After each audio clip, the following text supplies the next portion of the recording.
Os santos são sinais da presença do ressuscitado na história. Hoje, dia 13 de janeiro, celebramos Santo Hilário de Poitiers. Nosso santo de hoje nasceu na França por volta do ano 315, em uma família pagã e muito rica. Recebeu uma formação intelectual muito boa, se destacou muito nos estudos e durante muitos anos procurou sinceramente encontrar a verdade pelos caminhos da filosofia, até que teve contato com o Evangelho e, a partir daí, com o cristianismo, com comunidades cristãs, foi aprofundando na fé até que foi batizado já com 30 anos de idade, quando ele já era casado e já tinha uma filha.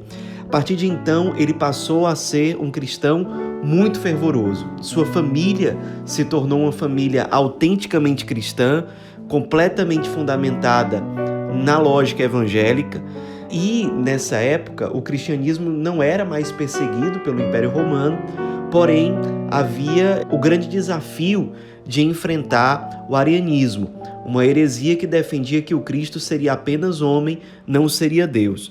E Santo Hilário se destacou muito no combate ao arianismo.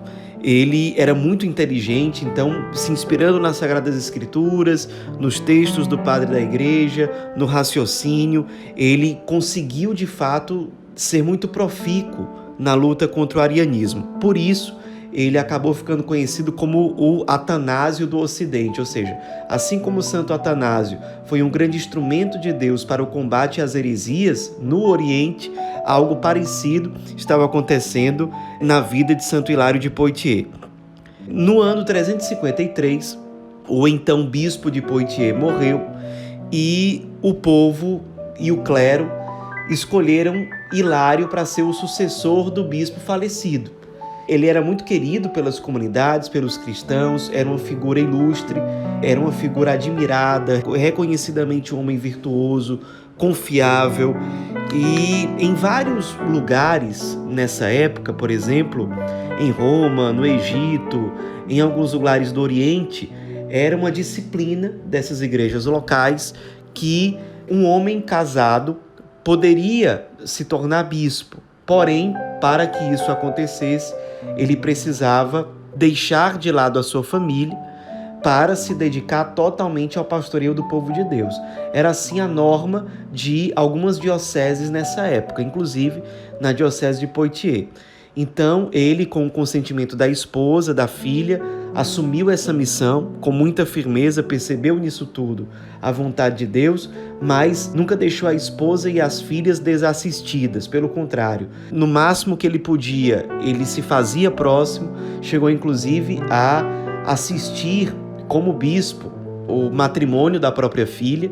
Depois a esposa dele ingressou num convento, seguiu a vida religiosa consagrada e ele, o Santo Hilário, de fato se tornou um grande bispo, especialmente no combate ao arianismo, na formação e na catequese dos fiéis em geral. Ele, ao mesmo tempo, era muito dócil, muito afável com as pessoas e muito persuasivo. Ele conseguia, de fato, em geral, convencer as pessoas acerca da fé verdadeira.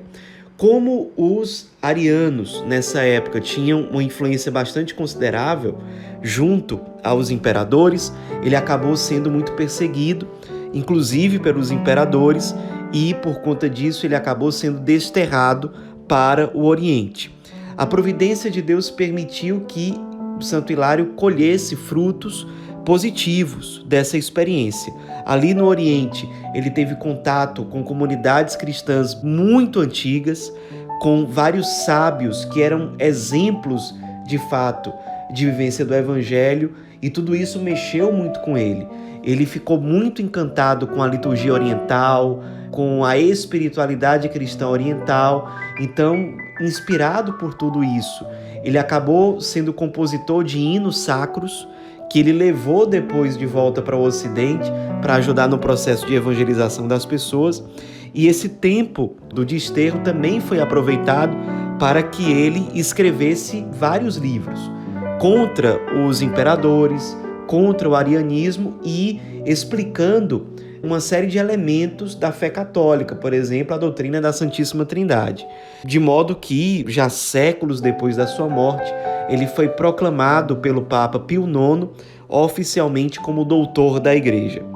Embora perseguido, embora no desterro, ele nunca perdeu a coragem, a firmeza, a fortaleza. E sobre isso ele dizia: enganam-se os que creem que conseguirão me fazer calar. Falarei pelos escritos, e a palavra de Deus, que ninguém pode destruir, voará livre. Então, com essa certeza de que a palavra de Deus, o anúncio do Evangelho, não pode ser impedido, ele continuou firme ali, perseverante. Até que, depois de 4 anos de desterro, ele consegue voltar para Poitiers, foi recebido com imensa alegria pelo povo de Poitiers, pelos fiéis em geral, teve muito sucesso na luta contra o arianismo, convocou um sínodo para esclarecer certas questões e deixar claro que o arianismo era uma falsa doutrina, foi um grande bispo, fundando dioceses, fazendo aumentar o clero, dando testemunho autêntico de vivência do Evangelho, sendo um bom pastor diante dos seus fiéis. Depois de tudo isso, depois de 6 anos do seu retorno a Poitiers, ele teve uma morte muito tranquila no ano de 367, sendo quase que imediatamente venerado como um santo pelos cristãos de Poitiers, na França. Nos inspiremos na vida desse grande santo, doutor da Igreja, que deixou para trás certos projetos, certos planos, para aderir à vontade de Deus pelo chamado expresso na Igreja do seu tempo. Nos inspiremos para que nós também nos deixemos interpelar por Deus, diante das circunstâncias em que nós estamos inseridos, que a vontade de Deus sempre prevaleça. Santo Hilário de Poitiers, rogai por nós.